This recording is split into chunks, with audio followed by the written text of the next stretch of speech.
All right. Hello, everybody. We're just hanging out for a few minutes. We'll get started probably a couple minutes after the hour. If you want to go grab a cup of coffee, Diet Cherry Coke, whatever your preference is, now's a good time.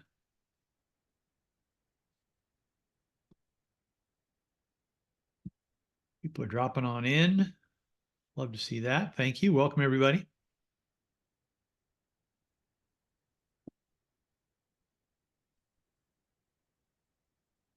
Hello, Mr. Cameron Brister. Glad to have you. Good to see you. Let us make sure the chat is turned on.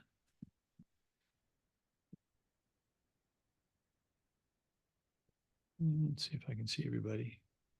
Yeah, I can only see the panelists. So Nicole, if you could go grab that.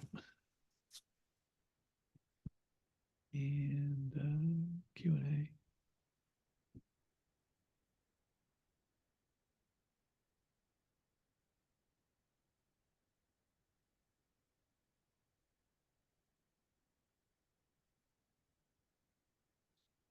All right, I'm showing us a minute after the hour. We're going to start just a little bit.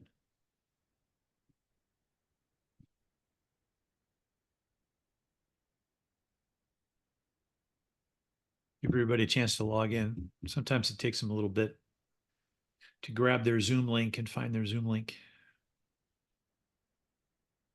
I know. Yes, you're speaking from experience. So Dave, if you want to go back to presenter mode, looks like you're just in slide mode. There we go. There we go. Thanks so much. All right.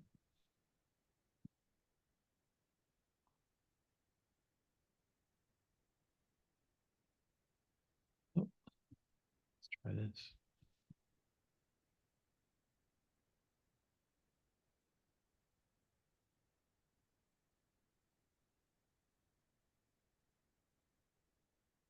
All right, showing 9:02. Let's rock and roll. I'm going to start the recording in 3, 2, 1. Welcome everybody to the National Society of IT Service Providers, NSITSP, further webinar in our series about how to manage your managed service provider business and be more professional in that business. We ran a session in June about the key principles for growing your business and running an efficient MSP. In July, we're talking about finding great talent for your business to keep it going, the lifeblood of any business, but particularly managed service providers. And then in August, we're going to talk about how to grow those people once you've hired them and got them in your business. How do you keep them fired up and motivated? So today's speaker, we have Dave Cava. And Dave runs a business and a practice and has done so for many years. So we're looking forward to his presentation, his comments, and looking forward to your questions. So please, by all means, post them in either the Q&A or in the chat. And we will answer those as time permits. Hopefully we can answer them as we go through. And if not, we will answer them at the end. And if we get deluged with questions, we will get them all copied down and written, and we'll provide written responses. Typical, we have our logistics. We want everybody to understand what, how we run these calls. We run them interactively. So by all means, make sure you ask your questions. What we try not to do, however, is interrupt with any voice messages or any sound. So if you could stay on mute, that would be helpful. As Dave goes through, we probably won't have, a lot of acronyms, but, hey, if there's something that is a little bit, confusing, by all means, reach out and let us know. Once the session's over, I'm going to take a copy of these slides along with a link to the recording, and I will send that to everybody who's registered. So if you have coworkers that you want to share this with, the NSITSP does have a YouTube page. And so we'll post there as well as posting on our website. So next slide, Dave. Yep. All right. So kind of typical, the sessions we talked about ground rules, but we really want to dig into the meat of it. And we're going to kick that off with introductions. And then right at the end, hope everybody sticks around. I have a couple of announcements of a couple more sessions coming up in August related to your MSP businesses. All right, next slide, I think. Thank you. So partners, we have vendor sponsors and we are always looking for more vendor sponsors, but we'd like to thank them for not only kind of their financial support, but also their partnership. And they forward our LinkedIn posts. We work with them to share content back and forth. So if you know of any vendors that would like to, interact with our organization, we're over or up to about 1,100 members. So we have a good group of people. Please let us know, reach out, admin@nsitsp.com, and we will pick up the ball from there. Next slide, please. All right. So Dave, with this, I'm going to hand over to you. I see you have your email address and your LinkedIn information. So if anyone wants to get a hold of Dave after the presentation or reach out to him during the presentation to connect, have at it, guys. So Dave, with that, I will hand them or swing the microphone boom over to you, and you can take it from here. Thank you. So let me tell you a little bit about my history in the industry. I started an MSP in New York City in 2007 with a partner. We were coming out of another consulting company that wasn't really an MSP. And we hit the ground running. The business just went crazy pretty quickly. We grew very fast. We grew a $10 million company in 11 years. We were 45 people when we sold. That's relevant because we're going to talk a little bit about hiring and recruiting, and that obviously became a significant pain point for us, and we were forced to learn some things that I'm going to share with you today. Inc. 5000 7 times, which basically meant we were always growing very quickly. And with that growth came a lot of pain. The growing pains were never ending until we sold in 2019. So this is $150,000, which is a little less than we spent on recruiters in a single year, 1 year. We had gotten to the point where we were hiring 12 to 15 people a year between growth and attrition. And it was overwhelming to us. We had all kinds of empty positions. It was keeping us from getting to projects. It was keeping us from getting to onboardings. It had just become a real problem. And so we got desperate and decided to pay the headhunters. We had really mixed results, $152,000 down the drain, and some of those people were gone in 6 months. At the same time this happened, I was going out and interviewing other MSPs, not just any MSPs. I wanted to find MSPs that were growing as fast as we were, but were making a lot more money. I wasn't seeking to learn anything about hiring or recruiting or personnel or upskilling. I was seeking to figure out, why are these guys making so much more money than we are? They must be doing something differently. And I looked for common denominators between those companies. And the biggest common denominator I found was not that they used a certain product or a certain formula for their pricing. It was the way they dealt with people. They had all gotten the early stages of the recruiting process off of their owners and managers. They were all using aptitude testing before it was popular and widespread. They were all focused on entry-level hiring. They all had career path plans for their employees, and they were all doing a significant amount of their higher level tech roles through internal promotion. So I looked at it and I said, wow, we've been hiring to plug a dam, and so is every other MSP I know, These guys aren't plugging dams, they are building armies.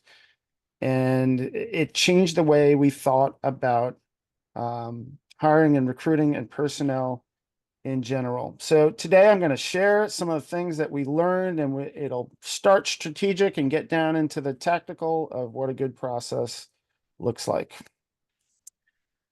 So most MSPs do what I call tactical hiring. They get overwhelmed, they get busy, and they go, we need some more help. We need someone else in here. We just can't get to the work. A strategic MSP is doing things in a totally different way. They have a vision of what they're trying to build in terms of their team, and they've got a plan to get there. Yeah. So what does strategic hiring look like? Well, the first element involves what I call having a future org chart. If you've read E-Myth by Michael Gerber, the classic book, he talks about your fantasy org chart. This is similar. It's a little different. Basically, you're building an org chart for what your company should look like in the next phase you want to get to. I'm going to show you a sample in a minute. Then you define what a great team member looks like. And for a lot of MSPs, a great team member is as simple as someone who knows how to do XYZ and isn't going to tick off my clients. You got to go a little deeper than that. You got to get into core values and culture and say, what if I could hire the perfect person, how would they function in this company? How would they relate to my customers? How would they relate to the other members of the team? In fact, if you read Traction, one of the exercises they use in terms of building core values is to say, think about your perfect employee, the one you'd want to clone, and that will tell you what your core values are. Here we're going a little bit in the other direction, saying, what are your core values? Make sure they're reflected in your team members. And third, develop a process that surfaces those people. And we're going to talk a little bit more about what that can look like. So here is a sample future org chart. I use this with a lot of our coaching clients that are under 10 people, sometimes when they're 10 people or more, and say, how does your team compare to what this looks like? This is not an absolute, if your team looks any different than this, you're doing it wrong, but this is something I use to guide MSPs. I could spend an hour on this slide alone. I'm not going to do that. But there's a few key things to point out here. And the first is that owner seat. The idea here is that in a 10-person MSP, the service team can function fully independent of the owner. That the owner is really focused on sales and account management and driving profitability and starting to find and build other leaders in the company. And where most MSPs go wrong is that the owner kind of stays in 1, 2, 3 of these seats right here. The owner is the strongest engineer in the company. The owner is dispatching the work. The owner is managing all the technical employees. And then they try and get past 10 people and go, I'm totally overwhelmed. I'm getting burnt out. My company is stuck and I'm having a hard time getting other leadership in. So we like to talk about how hires 6 to 12 in an MSP are extremely essential, because that's where you're starting to get these hats right here off of the owner. It's critical. So this is a team that's built to scale into the future. You'll have this slide deck if you want to compare where you're going to our template there. But if you're 30 people looking to get to 50, that org chart should be a 50-person org chart. We've got one of those too. If you contact me, I will send it to you. So a tactical hire, when most MSPs hire, I do hiring for MSPs. I should have mentioned that. Right now, I'm in a business called Encore Strategic. Next business after I sold my MSP. I have a partner, and we do coaching and peer groups for MSPs, but we also do recruiting for MSPs. Basically, we have a suite of services that helps to mature and scale MSPs. And so I know what MSPs hire for. I did it myself. And most MSPs go, I need someone that knows how to do this, this, and this. Here's the experience that I'm looking for. They're not really looking for uh, how hard a worker is this person? How well do they communicate? Do they embody my core values? Do they fit well with the rest of my team? And do they have the potential to be so much more in a few years than they are the day that I hire them? That's really what strategic MSPs are looking at: work ethic, culture, and potential. I tell people we hire for work ethic, brains, and personality, culture fit. So let's look at some key principles for landing great employees. The first one is that recruiting is detective work. You have 10 days to make a decision that can last 10 years. So you need to get all of the clues that you can possibly get. We're talking about collecting data, and you need to know how to interpret those clues. So our hiring process is based around how do we collect as much clues, as many clues, as much data as we possibly can, as quickly as we can. So we have our recruiters trained to look for certain things in resumes. We have a very detailed job application that's very intentional. I'll get to that in a little bit in some more detail. We're looking at LinkedIn. We're looking at their other social media. We're running aptitude testing. We're collecting all the data we can as quick as we can. And in most cases, we're doing it before we've ever even talked to the person. So we have all this data that we can use to parse prospects and not waste our time on people that aren't worth it, and narrow that funnel so we're only looking at well-qualified people. The second lens is that recruiting is sales. And this is something a lot of MSPs don't get. And I can tell they don't get it as soon as I look at their ads, because their ads say, we are a growing MSP that's looking for A players that know how to do XYZ. And it's all about, you better be good enough for us and you better know how to do these things. And I like to use the metaphor of online dating. That's not how you capture somebody wonderful. You don't, if what you're looking for is to be married to someone who is extremely attractive and cooks well and does the dishes and doesn't snore, that's not what you put in your online dating profile. You put, I am a financially secure person who likes to take long walks on the beach and have deep conversations. I enjoy watching romantic comedies on Netflix. And I'm looking for someone to share life with and attend music concerts with. And by the way, I love to cook, you know. Um, great online dating story. My wife and I once met a couple that after 9 months of being married, they had a big fight over the dog. They had gotten a dog, and it turned out that they had gotten a dog because they had met through online dating. And each one of them had read that you wind up with better people if they think you like dogs. So they had each put in their online dating profile that they love dogs. And it turned out that neither one of them liked dogs at all. And they'd gotten this big fight about taking care of the dog because it turned out that they were both trying to impress the other prospective person, and it was not true. I thought that was hilarious. But recruiting really is like online dating. You want to put your best foot forward. Why is this a great company to work for? Why is it better than other companies? What's the opportunity? We're going to talk a little more about that when we get to the tactical stuff on the difference between a job description and a job ad. You want to assume that there is competition. The best employees out there, everybody wants them. You're not the only one looking at them. You have to get over yourself. It's not not an employer's market. It's very much an employee's market in the MSP world and has been for quite a while.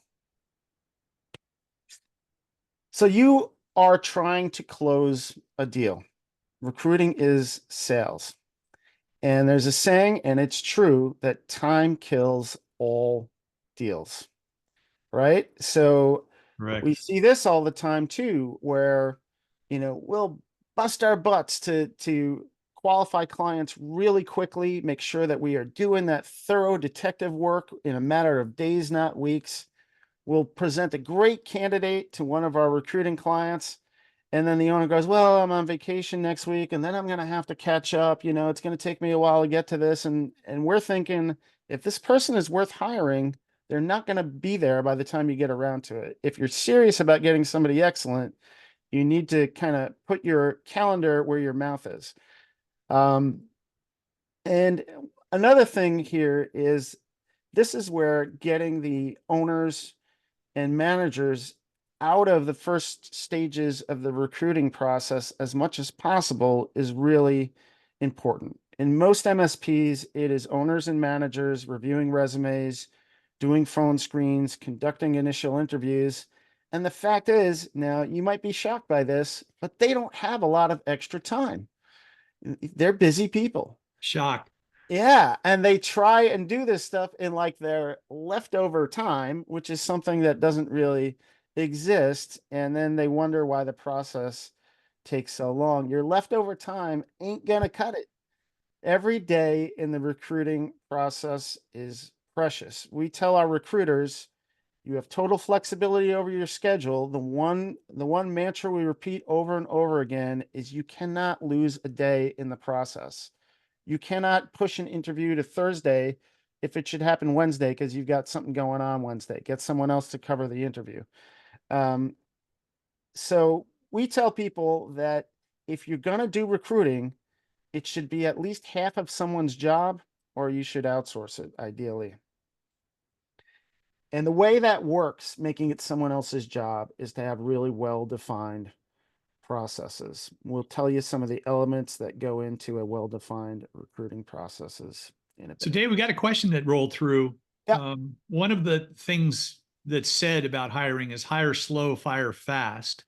So, how do you hire quickly yet be thorough in getting all the information that you need? Or are you going to address that coming in the next couple slides? Oh, nice softball question. I actually wrote my partner and I wrote a series of blogs called Hire Slow, Fire Fast is Dead. Oh, I don't even know that hire slow was ever great advice in this industry. I believe what that phrase should be is hire thorough. Hire slow means don't cut corners, right? That's what it really means. It means don't knee jerk, don't cut corners, don't do something out of desperation. And what we would say is you need all that data. You need the in-depth interview, at least one. If it's more than one in your process, those interviews should be scheduled back to back on the same day. When we do recruiting, we tell people that if we're doing our job right, from the day we receive a resume to the day an offer letter is in hand, should never be any more than 10 days. And if it is more than 10 days, it's not because of us. I can tell you that. The the idea there is that you're not missing anything. The time, right. the assumption in hire slow is that it takes a lot of time to get to that place.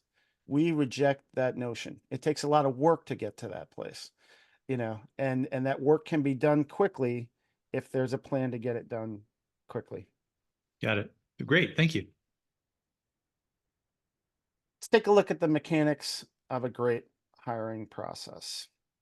First thing we're going to look at is the way you advertise. Because the fact is that 90 something percent of MSP hires still start with an ad on LinkedIn or Indeed or ZipRecruiter. Most MSPs don't recognize that there is a vast difference between a job description and a job ad, what we call an opportunity description. A job description is totally focused on you. It's that online dating profile that says, I really want someone who's attractive and wants to go to bed when I want to go to bed and likes doing dishes.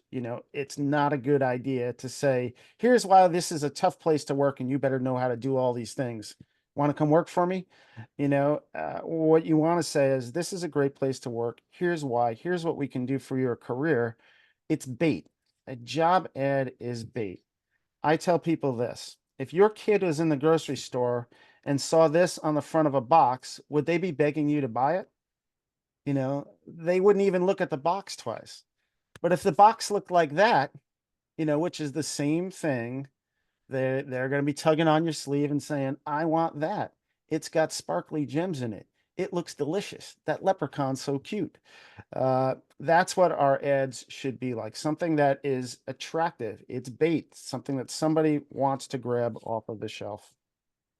And the required information is down in the lower left-hand corner where It's it's it's still on the regulated. box, but Yeah, it's still there. it's not the headline. Job application. A lot of people don't use job applications anymore. We think they are critical because in terms of collecting the data you need to do that detective work, this is where you're going to get a lot of it. This is where you get permission to run a background check. This is where you get a detailed employment history with dates and supervisor names and whether it's okay to contact those supervisors. Somebody has a job from 3 years ago that they left 3 years ago and says, "You can't contact my supervisor." I'm going to go, "Okay, that's a yellow flag. That's something I'm gonna ask about." If they have a current job and say it's okay to contact my supervisor, that's kind of interesting. I'm going to ask about that. You compare that employment history to what's on their resume, to what's on LinkedIn. Is there anything that doesn't match? Is there anything that's fishy here? This is where you ask about their higher education history and where they graduated, which some people put on their resume, some people don't.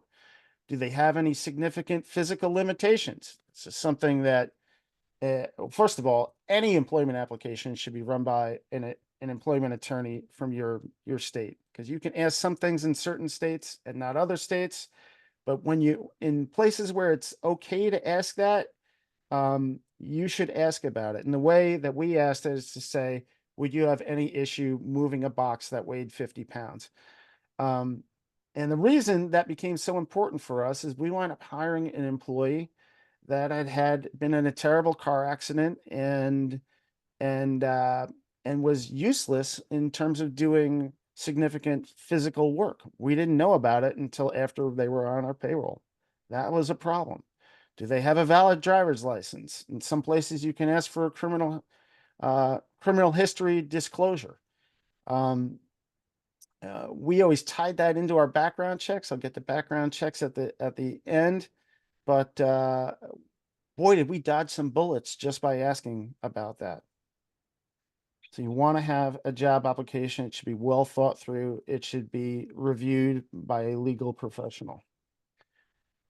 Testing, aptitude testing, skills testing. Generally, most MSPs either do nothing in this area or they give them a tech test that says, "Do you know how to do this? Do you know how to do that? What are the different steps to the OSI model or whatever?" Um, and it's very based on what they know how to do. For us, we're looking for raw brain potential. We're looking at deductive reasoning skills, IQ, basically. Is this person going to be able to figure things out, and do they have potential to learn quickly and grow? And we're looking for team fit. We're looking for personality traits. We're looking for work style. Is this person work better with a team? Do they work better by themselves? Is this someone that tends to overstate their abilities or understate their abilities? Is this person an introvert or an extrovert? And we use this to see how well they're going to fit in the environment they have. And a lot of times with the team fit stuff, any personality can fit with any team. It's all how they fit and how they relate to them. You don't want a super introverted, service manager or something like that. These things come into play all kinds of ways. But I can tell you that when we started doing the deductive reasoning testing, it caused us to uh, give certain people a chance that we would have otherwise overlooked. And it caused us to uh, discount people that we would have been quick to hire because of their experience. And this really started to save us from making bad hires and starting to help us make some great hires that we wouldn't have made. There's one guy, he was kind of doughy and quiet and just, well, didn't love his personality. And we get his aptitude test and he's 99th percentile. Start talking to him about the technology he's got at home. It turns out he's got a whole lab. And we wound up hiring this guy, seeing him be terrific on the help desk, and then proceed into the engineering role, and then through the engineering roles, and it was just wound up being a slam dunk hire that we absolutely would not have made were we doing things the way we used to do them. So Dave, two quick questions Yeah. on testing. One of them is, do you have a specific recommendation for a specific tool to do testing? Is there an app out there, an online product out there? And I wonder, do you have customized tests for salespeople, customer service people, professional service people? So you need multiple tests for the hire that you're doing. And then the last question came in was about, Give me one at a time. My brain doesn't work that fast. all right, we'll do Can I those hit that two. one first? Yes, do those two. So we use a service called Criteria.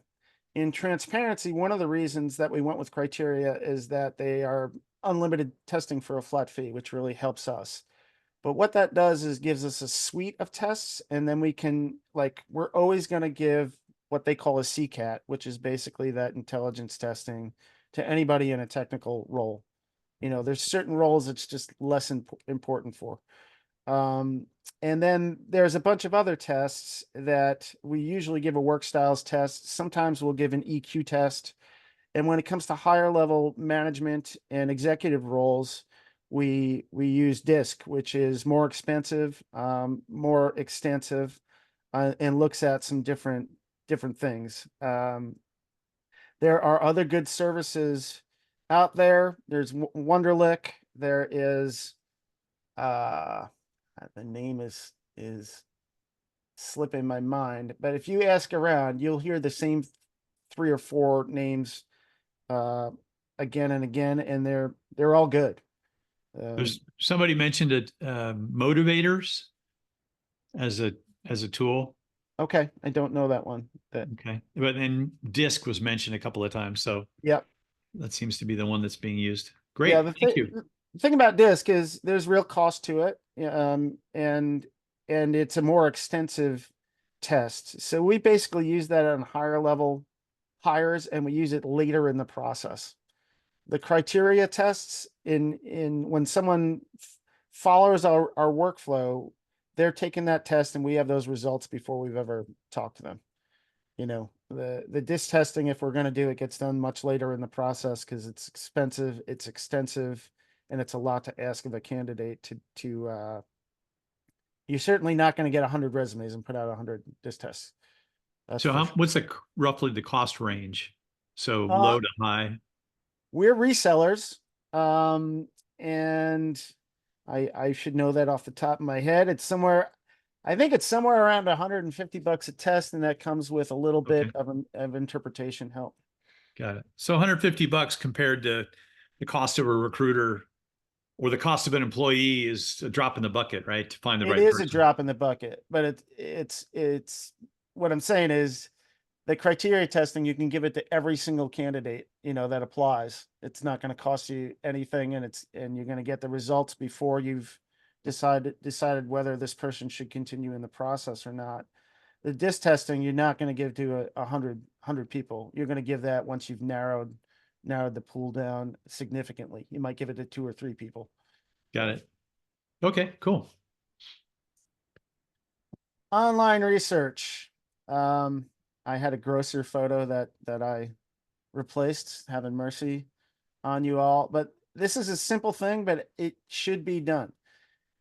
We call our process layered filtering, right?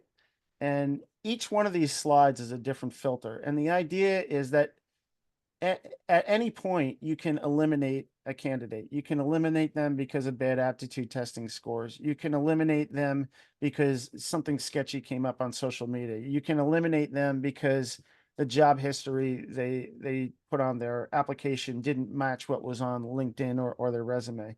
And the whole idea is that you're constantly looking for ways to filter out candidates so that all that's left are the people who are really highly qualified and have a good chance of success. So we were pretty close. This is pretty early on in our MSP. We were pretty close to hiring a service manager, and we went up on her Facebook, and her profile picture was her hanging out of a porta potty with a bottle of Jack Daniels, and we just said, you know, uh, I don't know that that's three strikes by itself, but I'm also not sure this is our candidate. We had another woman that we did hire that if we had done our research better, we would have figured out that she was prominently featured on a website for women who like to show off their gun tattoos in bikinis. So this is just, there's all kinds of, you want to look for extreme political positions, extreme, things that have the potential to cause problems in the workplace. If someone has something publicly available that is going to be offensive to half the people that see it, chances are pretty good they're going to be a problem in your company sooner or later. It's not so much about what people believe as it is about what they're okay, the stance they're okay with taking towards the world. If they have no problem being insulting and aggressive about something online, chances are that's going to come out sooner or later in your company. Background checks. Here's a fun one. So, working with hedge funds in New York City, we had to do background checks and look at criminal history and things like that. A lot of companies still don't do them, as particularly smaller MSPs. It's kind of like it's kind of like buying insurance. And most of the time, it's just going to be a waste of money. But when you need it, you're like, "Whew, I really needed that." And so when you do run background checks, 99 out of 100 times, they're going to be boring, and you're going to go, "That was a waste of money." And the 100th time is going to make all those other times where it was a waste of time and money completely worth it. We had one time where we were desperate for a higher level engineer. We found one with the perfect qualifications that had worked for a direct competitor, and we were ready to hire this guy. And we asked for uh, disclosure of criminal history, put a little something on there, and then we got his background check back, and it turned out that he had a second degree sexual assault on there. And I had already had the interview scheduled. I said, I'm going to go through with the interview. Whenever something would come up on a background check and I was still in the interview process, I had one standard question. You can write this down because it is the question you want to ask that will not get you sued. I see something came up on your background check. Is there anything you want to tell me about that? And inevitably, what would happen is you'd get this watered down story of how what they did really wasn't that bad. And then I'd go and do my online research. And this guy basically told me I was going through a divorce. I'm ashamed of it, but I went and hired a prostitute. I didn't know she was underage. And, it was a terrible mistake. And, I said, well, it's a pretty, in my brain, I'm going, that's a pretty seedy story, but I can kind of see how that wouldn't be totally disqualifying. And then I went and looked up, I looked up the guy's records online, and it turned out that he had contacted a 16-year-old girl online and lured her in the parking lot behind her job and assaulted her in his car. And it had been pled down as all these things usually are. Another one, this one's even more fun. At one point, we had a dispatcher position open and a bookkeeper position open at the same time. I had this woman who looked eminently qualified for either of those positions apply. I interviewed her and I said, we have these two positions open. I really think you're qualified for either one. She had done a lot of bookkeeping. She had also managed a team of salespeople, which is pretty good background for doing dispatch for an MSP. And I said, which of the jobs do you prefer? She said, I think I'd prefer the bookkeeping. I really enjoy it. And I went the next day, I was looking through her LinkedIn, I was looking at her resume, and all the dates on the jobs were mismatched. And I had a family member, my stepfather always told me, if your spidey sense is going crazy and you get spooked, just walk, trust it, you know. And that spooked me. And I said, I'm not going to hire this woman, even though I really liked her.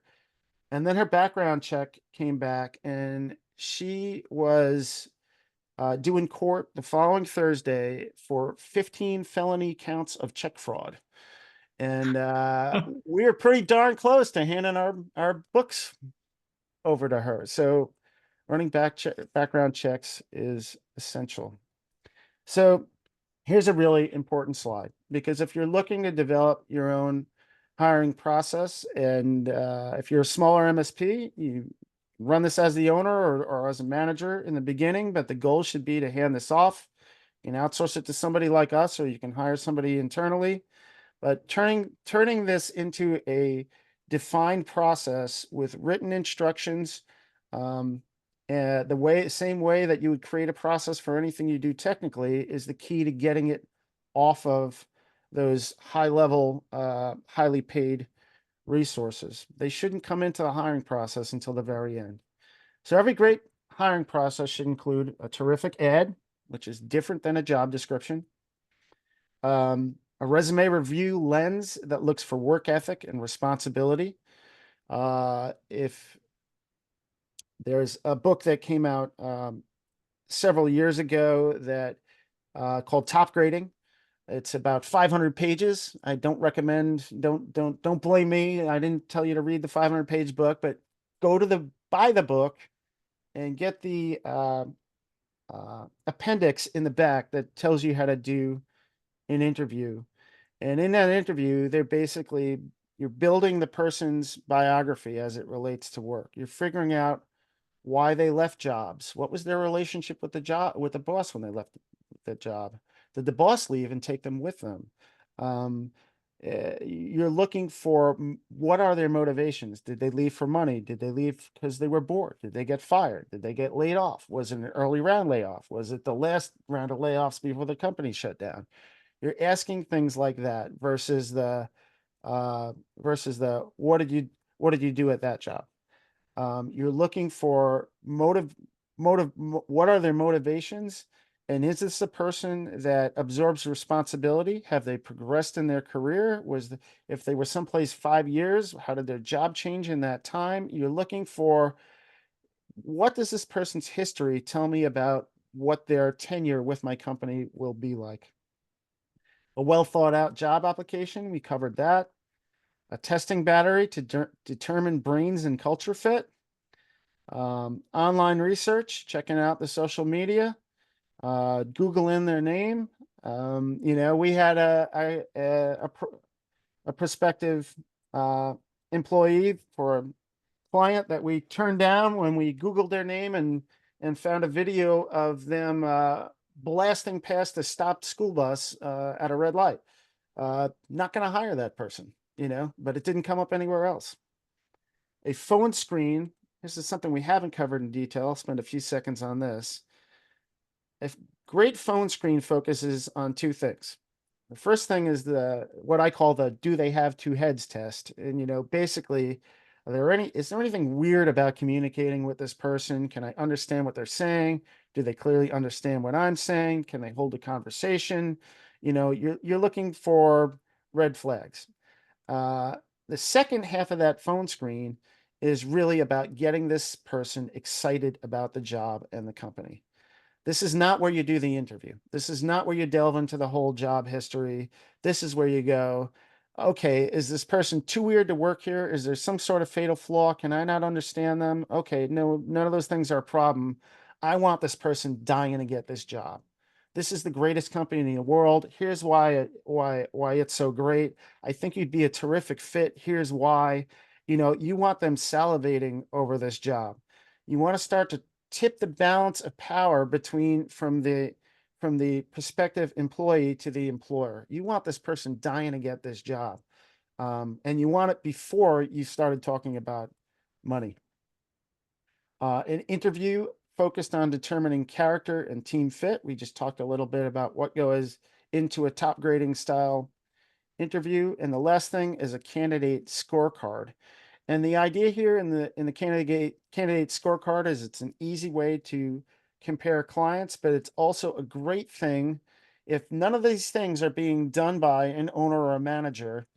You hand the owner or the manager the scorecard that has a little place for notes at the bottom, things you really like, things you were concerned about. You hand them the summary of the testing results, and all that detective work, all that extensive work you've done. You're not handing them a phone book. You're handing them 2 pieces of paper that takes them 5 minutes to read, and they're gonna know all the conclusions of your detective work. If there's anything they want to dig in on, all the data is there. But it's easy for them to go, okay, I can see what you like. I can see where I need to dig in a little more, and something that might be a concern, and I'm ready to interview this person. So we've got a quick question, maybe not a quick question, but it's Right, 'cause philosophical. we're to that slide. So How about that for the transition?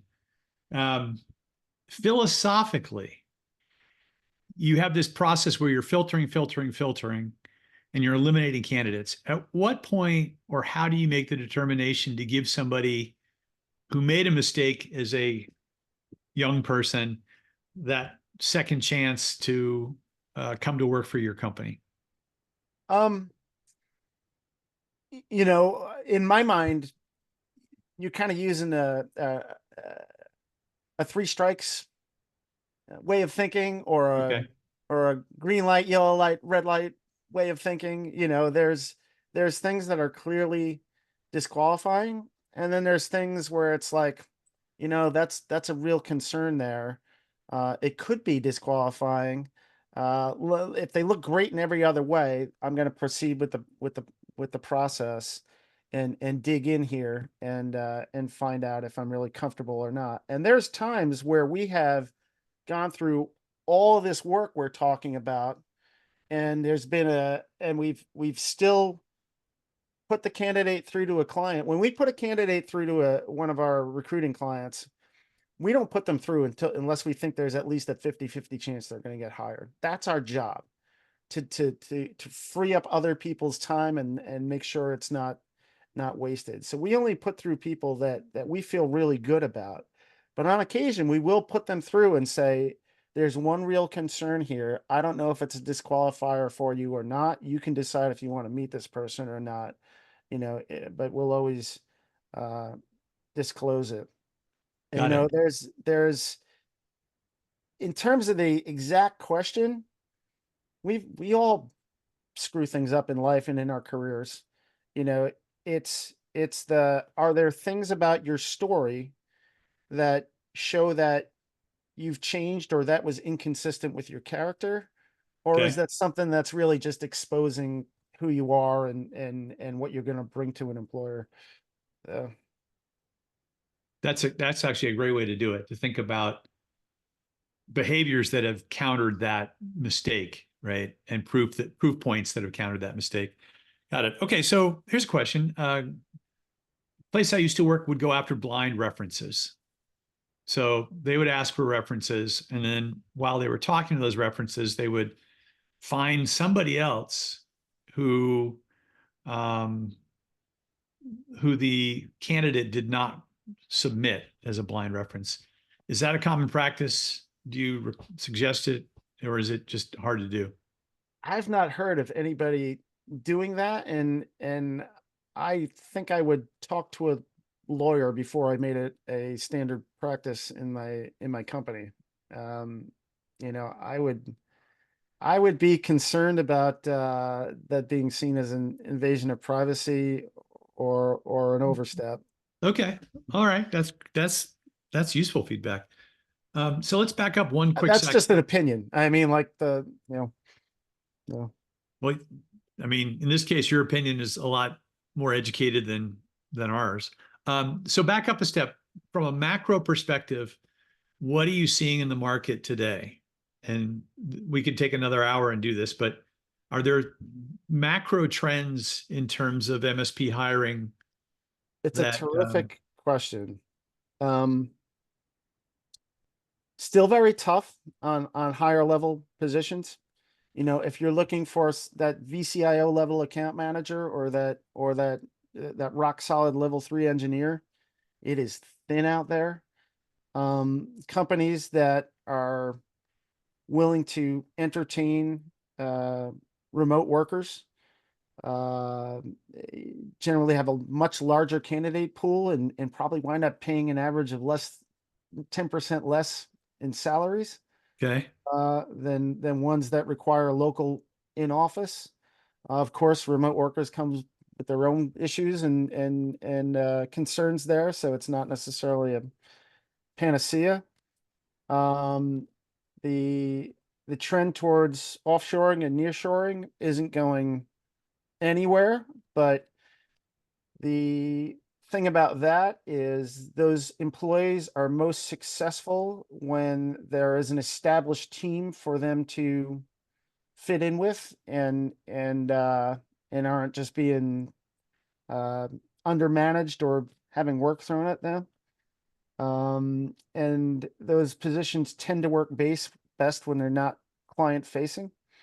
So you think about that backup checks, server patching, high level engineering work that's all on the back end.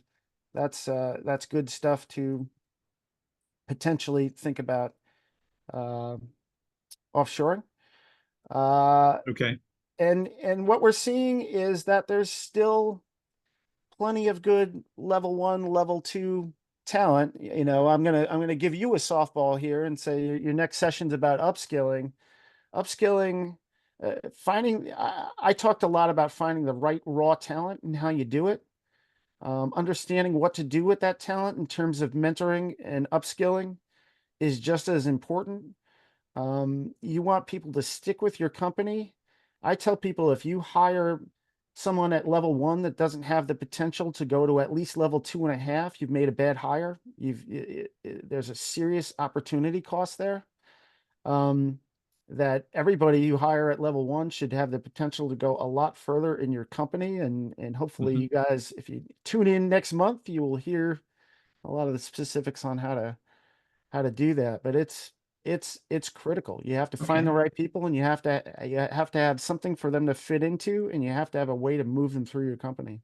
got it. So great segue. Let's flip through a couple of slides and get to the next session. So we Sure. can. So top lessons learned. I got the job ad is a bait. Use the job as a bait. Be strategic in your thinking about building and growing your organization, and use the org chart as a tool, right, for your planning purposes. Um, and then be thorough. Be quick, but not, uh, you know, I don't know. Be quick but thorough, I guess, would be the Yep. three that I picked up. I'm sure everyone's picked up a few more. So next slide. Tomorrow morning, what should everybody on the call run right out and do? Hire us. No, the no the really, if there is one giant takeaway, and this applies to everything in your MSP, most owners are looking at things from a tactical perspective, the thing that's in front of their nose 98% of the time. If if the goal is to grow your MSP, and part of growing MSP is growing a healthy team, you have to begin with the end in mind, right? You have to think of where am I trying to get to before you can think of how do I get there, right? So I would say carve out 15 minutes, a half hour, and ask the question, where am I trying to get to with my MSP, and specifically with the team in my MSP? What does it look like when I've succeeded? You know, because you can't get there without identifying that. So if you That's haven't identified that, I would say that's the first thing to do. that's great advice. Okay. Let's just keep rolling through. So the next session that we talked about, growing, keeping your people, but also growing them over time. So the registration link is there. All of our events are on nsitsp.org/events. So you can go find them there. Go sign up for that one. Heather's great. She's a friend of mine. Got to Okay. hang out with her and her husband in the Netherlands where they live. That was pretty cool. Yeah, that must have been fun. Um, let's keep rolling. So the next all members meeting is Wednesday, August 14th. So quick on your calendar, open that up, block out that time, 9 a.m. Pacific time, noon Eastern. And then there's a registration on the events page as well. So get signed up for that. This particular meeting is really, really important because it's going to be about the election of the committee chairman and the board. So half the board is up for election. There will be open seats on the board. So if you know anyone or if you're interested in stepping into a role, we would love to have you and happy to chat with you about the election that's coming up. Let's keep going. I think there are a couple more. If you haven't joined, please scan the QR code, go to the join page, sign up and join up. Next slide. That's it. I think that's the last slide. Very good. Last slide. Yeah. So to me, Dave, this is a reference presentation. This is a presentation that should come back. People should come back to over and over and over and over, because if they're hiring today, they should listen to it right now twice. If they're hiring in September, they should store this link and come back and listen to it in September, right? Or October or November, or whenever it is that they're hiring. I just think this information is so valuable for anybody growing a business, replacing a current employee. You know, everyone has to do this, right? Eventually in their business. Yeah. So I just want to throw a huge thank you. It's more natural to get wrong than it is to get right. It takes intentionality. Yeah, right. Exactly. So thank you so much for time and effort and sharing with us today. This was great. I love doing it anytime, and thank you for having me. It was really a privilege. All right, great. So with that, Nicole, I think we're going to close down and